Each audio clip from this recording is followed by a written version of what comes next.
ಸ್ನೇಹಿತರೆ, ಈ ಪಲ್ಯಗೆ ಒಂದೇ ಒಂದು ಡ್ರಾಪ್ ನೀರು ಕೂಡ ಹಾಕಲಿಲ್ಲ. ಎಷ್ಟು ಚೆನ್ನಾಗಿ ಬೆಂದಿದೆ ನೋಡಿ, ಎಷ್ಟು ಚೆನ್ನಾಗಿದೆ ಪಲ್ಯ. ಹಲೋ ಸ್ನೇಹಿತರೆ, welcome back to your channel Shet unique ಕಿಚನ್ಗೆ. ನನಗೆ ಇವತ್ತು ವಿಡಿಯೋ ಮಾಡೋದು ಯಾವುದೇ ಪ್ಲ್ಯಾನ್ ಇಲ್ಲಾಗಿತ್ತು. ಹಾಗೆ ನಾನು ಪಲ್ಯ ಮಾಡಬೇಕಂತ ಹೊರಟೆ. ಕಹಿ ಹಾಗಲಕಾಯಿ ಪಲ್ಯ ಮಾಡಲಿಕ್ಕೆ ಎಲ್ಲ ಕಟ್ ಮಾಡ್ಕೊಂಡಂತ ನನಗನ್ನಿಸ್ತು, ಇದನ್ನು ನಮ್ಮ ಸ್ನೇಹಿತರ ಜೊತೆಗೆ ಅಂದರೆ ನಿಮ್ಮ ಜೊತೆಗೆಲ್ಲ ಹಂಚ್ಕೊಳ್ಬೇಕು ಅಂತ. ನಾನು ಯಾವುದೇ ಪಲ್ಯಗೆ ಎಣ್ಣೆ ಹಾಕೋದಿಲ್ಲ, ಜಾಸ್ತಿ ಹೆಚ್ಚು ಹಾಕೋದಿಲ್ಲ. ಆದರೆ ಇವತ್ತು ಈ ಹಾಗಲಕಾಯಿ ಪಲ್ಯಗೆ ಎಣ್ಣೆ ಹಾಕಬೇಕಂತ ವಿಚಾರ ಮಾಡಿದ್ದೇನೆ. ಇನ್ನೊಂದು ವಿಶೇಷ ಏನಂದರೆ ಇದಕ್ಕೆ ನೀರು ಹಾಕೋದಿಲ್ಲ. ನಾನು ಏನೇನು ಕಟ್ ಮಾಡ್ಕೊಂಡಿದ್ದೀನಿ ಅಂತ ಹೇಳಿದೆ ಒಂದು ಸಲ ಹೇಳ್ಬಿಡ್ತೀನಿ. ಇದು ನೋಡಿ, ಇದು ಹಾಗಲಕಾಯಿ ಆಯಿತು, ಇದು ಮೇನ್ ವಸ್ತು ಅಂತ ಆಯಿತು ಪಲ್ಯದು. ಇದು ಉಳ್ಳಾಗಡ್ಡೆ, ನಾನು 2 ಉಳ್ಳಾಗಡ್ಡೆಯನ್ನು ಕಟ್ ಮಾಡ್ಕೊಂಡಿದ್ದೇನೆ. ಹಾಗಲಕಾಯಿ ಪಲ್ಯಗೆ ಸ್ವಲ್ಪ ಜಾಸ್ತಿ ಉಳ್ಳಾಗಡ್ಡೆ ಇದ್ದರೆ ಒಳ್ಳೆಯ ಟೇಸ್ಟ್ ಬರ್ತದೆ. 2 ಹಸಿಮೆಣಸಿನ್ಕಾಯಿ ಕಟ್ ಮಾಡ್ಕೊಂಡಿದ್ದೇನೆ, ಇದನ್ನು ಖಾರ ಇಲ್ಲ. ಮತ್ತು ಟೊಮೆಟೊ ಕಟ್ ಮಾಡ್ಕೊಂಡಿದ್ದೇನೆ, ಸಣ್ಣಗೆ ಟೊಮೆಟೊ ಕಟ್ ಮಾಡ್ಕೊಂಡಿದ್ದೇನೆ. ಹಾಗಲಕಾಯಿ, ಟೊಮೆಟೊ, ಉಳ್ಳಾಗಡ್ಡೆ, ಹಸಿಮೆಣಸಿನ್ಕಾಯಿ ಜೊತೆಗೆ ಏನಿದೆ ಅಂದರೆ ತೆಂಗಿನ ತುರಿ ಅಂದರೆ ಗೊತ್ತಾಯ್ತಾ. ತೆಂಗಿನಕಾಯನ್ನು ಈ ರೀತಿ ದರಿಯಾಗಿ ತುರಿಬೇಕಂದ್ರೆ ಅದು ತುರ್ಮಣೆಯಿಂದ ಈ ರೀತಿ ಸಣ್ಣಗೆ ತುರ್ಕೊಳ್ಬೇಕಾಗ್ತದೆ. ನಾನು ಇದನ್ನು ತುರ್ಕೊಂಡಿದ್ದೀನಿ. ಆನಂತರ ಈ ಪಲ್ಯಕ್ಕೆ ನಾವು ಅರಿಶಿನ ಹಿಟ್ಟು, ಮೆಣಸಿನ ಹಿಟ್ಟು, ಉಪ್ಪು ಇಷ್ಟು ವಸ್ತುವನ್ನು ಹಾಕ್ತೇವೆ. ಬನ್ನಿ ಸ್ನೇಹಿತರೆ, ಮೊದಲು ನಾವು ಪ್ಯಾನ್ಗೆ ಎಣ್ಣೆ ಹಾಕ್ಕೊಳ್ಳೋಣ. ಪ್ಯಾನನ್ನು ಸ್ವಲ್ಪ ಬಿಸಿಯಾಗಿ ನಾವು ಎಣ್ಣೆ ಹಾಕಿ ಮೆಣಸಿನಕಾಯಿ ಎಲ್ಲ ಒಗ್ಗರಣೆ. ಚಾನಲನ್ನು ಸಬ್ಸ್ಕ್ರೈಬ್ ಮಾಡ್ಕೊಳ್ಳಿ, ವಿಡಿಯೋವನ್ನು ಲೈಕ್ ಮಾಡಿ, ನಮ್ಮ ವಿಡಿಯೋವನ್ನು ಬೇರೆ ನಮ್ಮ ಫ್ರೆಂಡ್ಸ್ಗಳಿಗೆಲ್ಲ ಶೇರ್ ಮಾಡಿ, ಅವರಿಗೂ ಚಾನಲ್ ಸಬ್ಸ್ಕ್ರೈಬ್ ಮಾಡ್ಕೊಳ್ಳಿಕ್ಕೆ ಹೇಳಿ. ಬನ್ನಿ ಸ್ನೇಹಿತರೆ, ನಾವು ಈಗ ಪಲ್ಯ ಮಾಡೋಣ. ಈ ಪ್ಯಾನ್ ಇದೆಯಲ್ಲ, ಈ ತವೆ ಏನಿದೆ ತುಂಬ ದಪ್ಪ ಇದೆ, ಹಾಗಾಗಿ ಬೇಗ ಕಾಯೋದಿಲ್ಲ, ಬೇಗ ಬಿಸಿ ಆಗೋದಿಲ್ಲ. ಸ್ನೇಹಿತರೆ, ಎಣ್ಣೆಯನ್ನು ಸ್ವಲ್ಪ ಜಾಸ್ತಿನೇ ಹಾಕ್ತೀನಿ ನಾನು. ಜಾಸ್ತಿ ಅಂದರೆ ಅಷ್ಟು ತುಂಬಾ ಜಾಸ್ತಿ ಅಲ್ಲ. ಎಣ್ಣೆ ಆರೋಗ್ಯಕ್ಕೆ ಅಷ್ಟು ಒಳ್ಳೆಯದಿಲ್ಲ, ಹಾಗಂತ ತಿನ್ನಲೇಬಾರ್ದಂತೇನಿಲ್ಲ, ತಿನ್ಬೋದು, ತಿನ್ನಬೇಕು ಕೂಡ. ತಿಂಗಳಿಗೆ ಇಂತಿಷ್ಟು ಎಣ್ಣೆ ಅಂತ ನಮ್ಮ ಶರೀರಕ್ಕೆ ಬೇಕಾಗ್ತದೆ.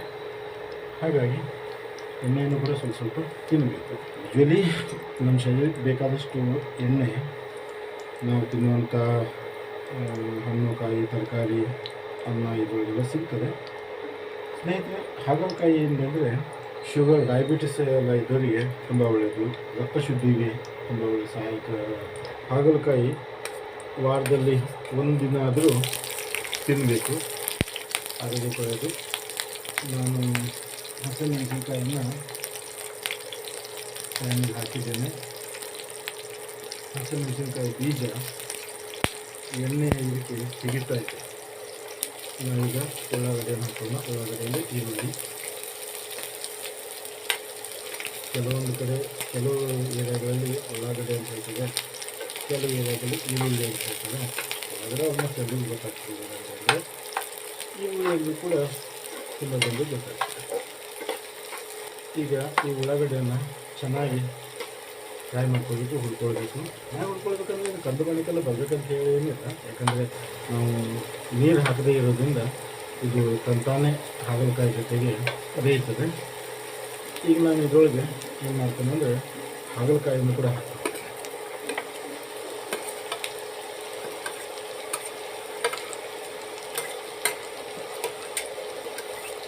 ಸ್ನೇಹಿತರೆ, ಹಾಗಲಕಾಯಿ ಪಲ್ಯ ಆಲ್ಮೋಸ್ಟ್ ಎಲ್ಲರ ಮನೆಯಲ್ಲೂ ಆಗೇ ಆಗ್ತದೆ. ಒಂದಲ್ಲ ಒಂದು ಸಲ ಮಾಡಿರ್ತಾರೆ. ವರ್ಷದಲ್ಲಿ 1-2 ಸಲ ಆದರೂ ಮಾಡ್ತಾರೆ ಮನೆಯಲ್ಲಿ. ಎಷ್ಟೇ ಜನ ತಿನ್ನೋದೇ ಇಲ್ಲ ಅಂದರೂ ಕೂಡ ವರ್ಷದಲ್ಲಿ 1 ಅಥವಾ 2 ಸಲ ಅಂತೂ ಮಾಡ್ತಾರೆ ಕಂಪಲ್ಸರಿ. ಇನ್ನೊಂದು ವಿಷಯ ಹೇಳಬೇಕಂದ್ರೆ, ನಾನೀಗೇನು ಮಾಡ್ತಾಯಿದ್ದೇನೆ, ಈ ರೀತಿ ಹಾಗಲಕಾಯಿ ಪಲ್ಯ ಮಾಡೋದ್ರಿಂದ ಹಾಗಲಕಾಯಿ ಕಹಿ ಆಗೋದಿಲ್ಲ ಜಾಸ್ತಿ. ಅಂದರೆ ಸ್ವಲ್ಪ ಕಹಿಯೇ ಇರ್ತದೆ, ಆದರೆ ಜಾಸ್ತಿ ಕಹಿ ಆಗೋದಿಲ್ಲ. ಮತ್ತು ನಮ್ಮಲ್ಲಿ ಕೆಲವೊಬ್ಬರು ಸ್ವಲ್ಪ ಬಿಸಿ ನೀರನ್ನೆಲ್ಲ ಹಾಕಿ ನೀರನ್ನು ಚೆಲ್ತಾರೆ, ಅದೆಲ್ಲ ಮತ್ತೆ ನಾನು ಹಾಗೆಲ್ಲ ಮಾಡೋದಿಲ್ಲ. ಯಾಕಂದರೆ ಬಿಸಿ ನೀರಲ್ಲೆಲ್ಲ ಹಾಕಿ ಚೆಲ್ಲಿದರೆ ಇದರ ಏನು ಒಳ್ಳೆ ಗುಣ ಇದೆ, ಆರೋಗ್ಯಕರ ಗುಣ ಇದೆ. ಅದೇನಾಗ್ತಂದರೆ ಅದು ಹಾಗೆ ಹೋಗಿಬಿಡ್ತದೆ ನೀರಿನಲ್ಲಿ. ಆಮೇಲೆ ಬರೀ ಈ ನೀರಿನ ಹೆಚ್ಚಾಟ ಅಷ್ಟೇ ತಿನ್ನೋದು. ಅದಕ್ಕೆ ಏನಂದರೆ ನಾನು ಬಿಸಿನೀರೆಲ್ಲ ಹಾಕಿ ಇಟ್ಟಿರೋದೆಲ್ಲ ಮಾಡೋದಿಲ್ಲ. ನಾನು ಡೈರೆಕ್ಟಾಗಿ ಇದನ್ನ ಇದ್ರ ಮೇಲೆ ಬೇಯಿಸ್ತೀನಿ. ಇದು ಬೇಯಿಸೋದಂದ್ರೆ ಏನು, ನಾನು ಎಣ್ಣೆ ಹಾಕಿದ್ದೀನಿ, ಎಣ್ಣೆ ಅಂತ ಹಾಕಿದ್ದೀನಿ, ನೀರನ್ನು ಹಾಕಿದ್ದೀನಿ. ಇದು ಒಂದು ರೀತಿ ಫ್ರೈ ಮಾಡ್ತೀವಲ್ಲ ಆ ರೀತಿ ನಾವು ಮಾಡ್ತೇವೆ.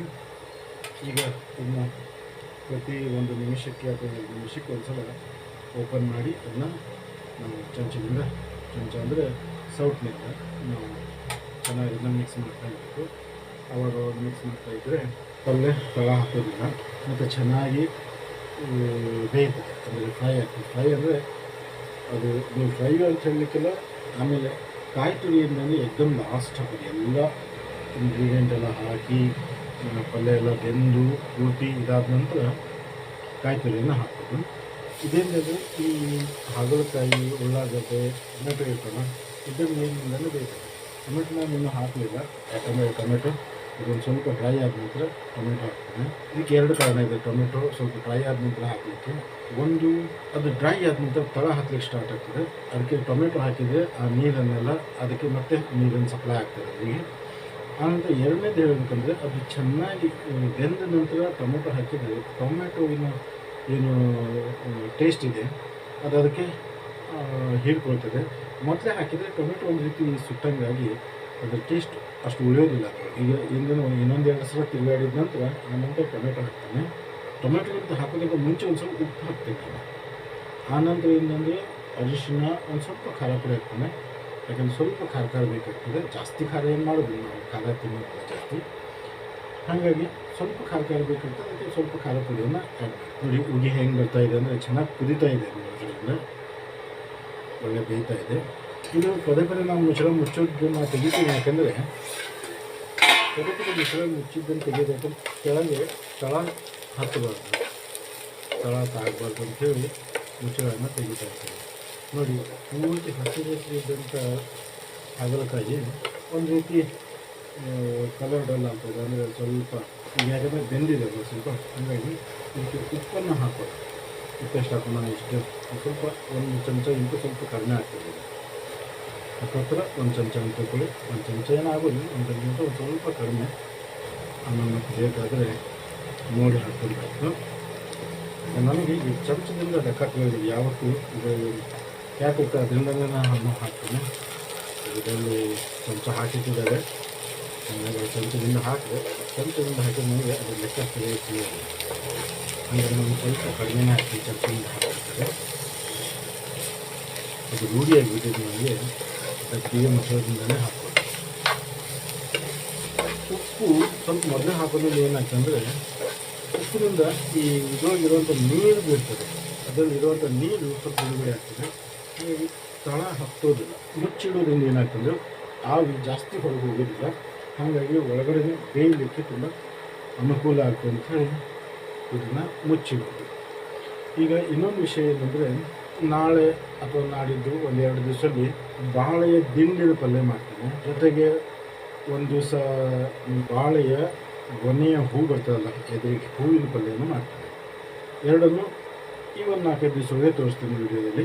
ನೋಡಿ, ನೀವು ಮಾಡ್ಕೊಂಡು ತಿಂದು ನಿಮ್ಗೆ ಯಾವ ರೀತಿ ನನ್ನ ಸ್ಟೈಲಲ್ಲಿ ಮಾಡಿದರೆ, ನಾವು ನಿಮ್ಮ ಸ್ಟೈಲಲ್ಲಿ ಮಾಡಿದ್ವಿ, ಈ ರೀತಿ ಟೇಸ್ಟ್ ಬಂತಂತ ಹೇಳಿ. ಚೆನ್ನಾಗಾಗಿದ್ದರೆ ಒಳ್ಳೆಯ ಕಮೆಂಟ್ ಮಾಡಿ. ಚೆನ್ನಾಗಿ ಆಗದೇ ಇದ್ದರೆ ಬೈಬೇಡಿ. ಚೆನ್ನಾಗಂತೂ ಆಗ್ತದೆ, 100% ಚೆನ್ನಾಗಾಗ್ತದೆ, ಒಳ್ಳೆ ಟೇಸ್ಟಿ ಆಗ್ತದೆ. ಮತ್ತು ಮೆಣಸಿನ ಹಿಟ್ಟು, ಖಾರ ನಿಮ್ಮ ರುಚಿಗೆ ತಕ್ಕಷ್ಟು ಹಾಕ್ಕೊಳ್ಳೋದು. ಬಾಕಿ ಎಲ್ಲ ಏನಂದರೆ ನಾನು ಹೇಳಿದ್ದನ್ನು ಈ ರೀತಿ ಮಾಡ್ತೀವಿ. ಒಂದು ಸಲ ಮಾಡಿ ನೋಡಿ, ನಿಮ್ಗೆ ರುಚಿ ಅನಿಸಿದ್ರೆ ನೀವು ಮತ್ತೆ ಮಾಡಿ ಅದನ್ನ ಟೇಸ್ಟ್ ನೋಡ್ತೀರ. ಸ್ನೇಹಿತರಿಗೆ ನೋಡೋಣ ಮತ್ತೊಮ್ಮೆ ಏನಾಯಿತು ಇದು ಒಳಗಡೆ ಅಂತ. ಈ ತಾಟಿಗೆ ಮೇಲೆ ಮುಚ್ಚಿದ್ವಲ್ಲ ಆ ಪ್ಲೇಟಿಗೆ ಸ್ವಲ್ಪ ಆವಿ ನೀರು ಬಂದಿತ್ತು. ಆವಿ ನೀರನ್ನು ಅದರೊಳಗೆ ಹಾಕ್ತೀವಿ. ನನ್ನ ತಂದೆಯವರು ಹೇಳ್ತಾರೆ, ಹೇಳ್ತಿದ್ರು ಯಾವಾಗಲೂ ಏನಂದರೆ ಆವಿ ನೀರು ಅಡುಗೆ ಒಳಗೆ ಹಾಕಬಾರ್ದು, ಅಡುಗೆ ಒಳಗೆ ಹಾಕಬಾರ್ದು. ಅದು ಯಾಕೆ ಹೇಳ್ತಿದ್ರು ನನಗೆ ಗೊತ್ತಿಲ್ಲ. ಅದು ಆರೋಗ್ಯ ವಿಷಯಕ್ಕೂ ಅಥವಾ ಯಾವ ವಿಷಯಕ್ಕೂ ಗೊತ್ತಿಲ್ಲ. ಬಟ್ ನಾನು ಯಾಕೆ ಹಾಕ್ತೀನಂದರೆ, ಈಗ ನಾನು ನೀರು ಹಾಕ್ತಾಯಿಲ್ಲ ಎಕ್ಸ್ಟ್ರಾ. ಹಾಗಾಗಿ ನೀರು ಹಾಕದೇ ಇರೋದ್ರಿಂದ ಅದು ನೀರಿನ ಅಂಶ ಬೇಕಾಗುತ್ತೆ.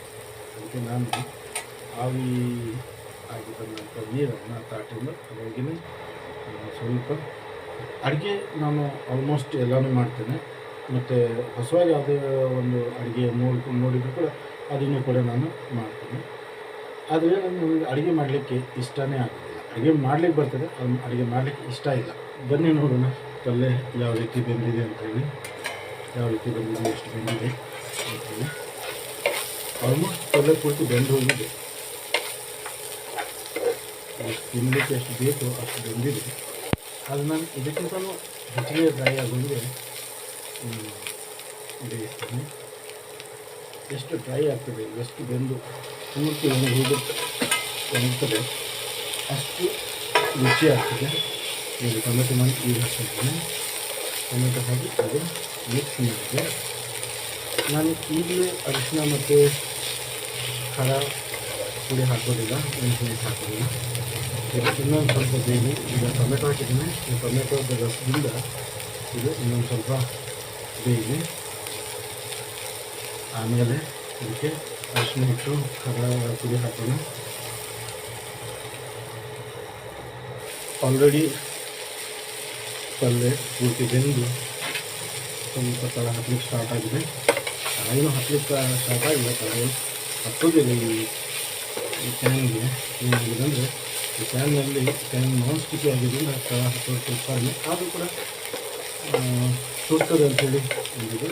ಆದರೆ ಸುಡ್ತಾ ಇಲ್ಲ. ಹಾಗೇನು ಇದೆಲ್ಲ ನೋಡಿ, ಟೊಮೆಟೊ ನೀರು ಬಿಟ್ಟಿದೆ. ಹಾಗಾಗಿ ಟೊಮೆಟೊ ಪೂರ್ತಿ ಇದರಲ್ಲಿ ಟೇಸ್ಟ್ ಆಗಿರಬೇಕು, ತಾನೇ ಕಳೆದು ಹೋಗಬೇಕು. ಆ ರೀತಿ ನಾನು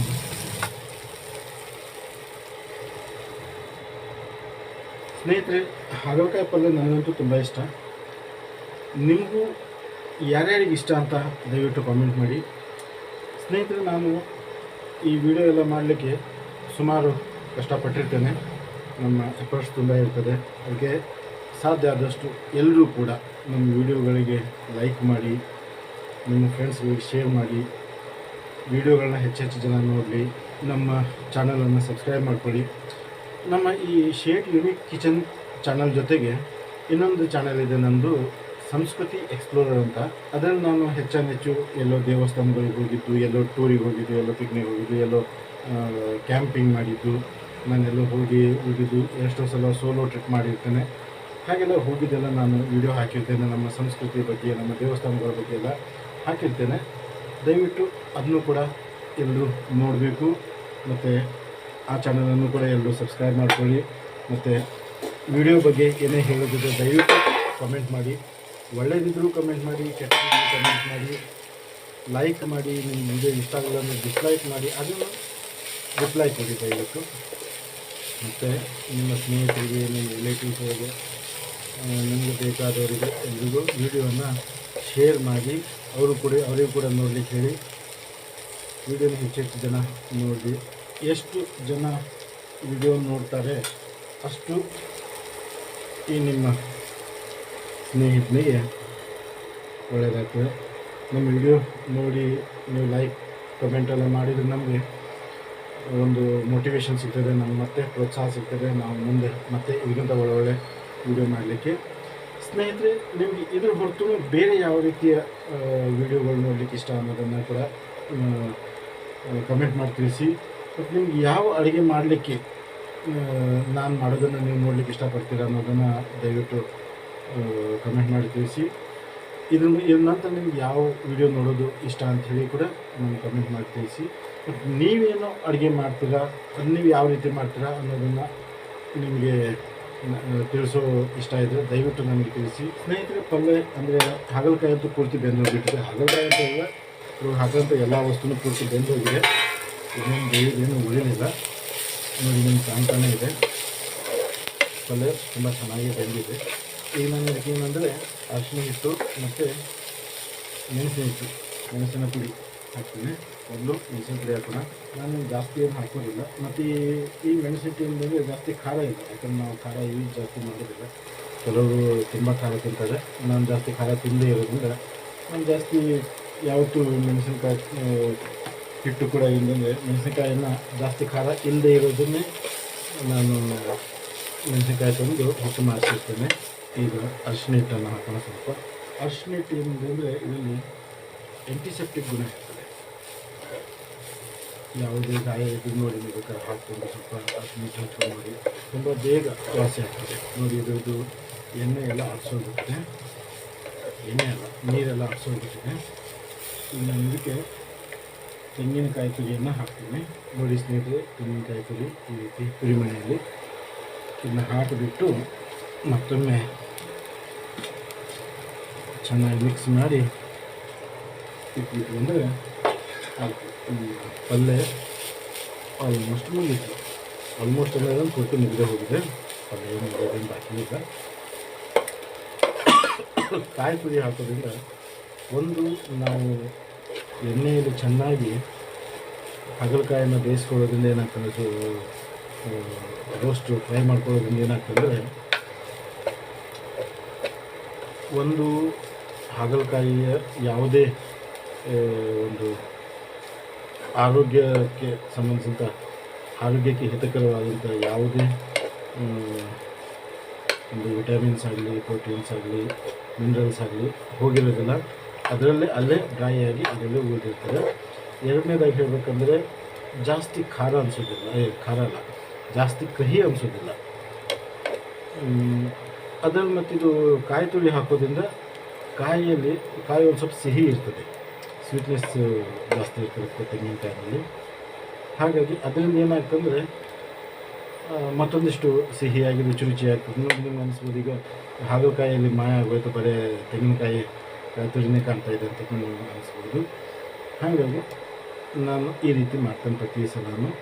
ಆಲ್ಮೋಸ್ಟ್ ಹಾಗಲಕಾಯಿ ಪಲ್ಯ ನಾನು ಇದೇ ರೀತಿ ಮಾಡ್ತೀನಿ. ಸ್ನೇಹಿತರೆ, ನೀವು ಕೂಡ ಈ ರೀತಿ ಹಾಗಲಕಾಯಿ ಪಲ್ಯನ ಮಾಡಿಕೊಂಡು ಟೇಸ್ಟ್ ನೋಡಿಬಿಟ್ಟು ಹೇಗಾಗಿದೆ ಹೇಗಾಗಿದೆ ಅನ್ನೋದನ್ನು ನನಗೆ ತಿಳಿಸಿ. ನಾನು ಈಗ ಊಟ ಮಾಡಬೇಕಾದ್ರೆ ಇದರ ಟೇಸ್ಟ್ ಮಾಡೋದು, ಆವಾಗ ನಾನು ನೆನಪಿದ್ದು ನಿಮಗೆ ಇದರ ಟೇಸ್ಟನ್ನು ಹೇಳ್ತೇನೆ. ಯಾಕಂದರೆ ಎಷ್ಟೋ ಸಲ ನಾನೇನು ಮಾಡ್ತೇನೆ ಸ್ನೇಹಿತರೆ, ಈ ಪಲ್ಯಗೆ ಒಂದೇ ಒಂದು ಡ್ರಾಪ್ ನೀರು ಕೂಡ ಹಾಕಲಿಲ್ಲ. ಎಷ್ಟು ಚೆನ್ನಾಗಿ ಬೆಂದಿದೆ ನೋಡಿ, ಎಷ್ಟು ಚೆನ್ನಾಗಿದೆ ಪಲ್ಯ. ನಾನು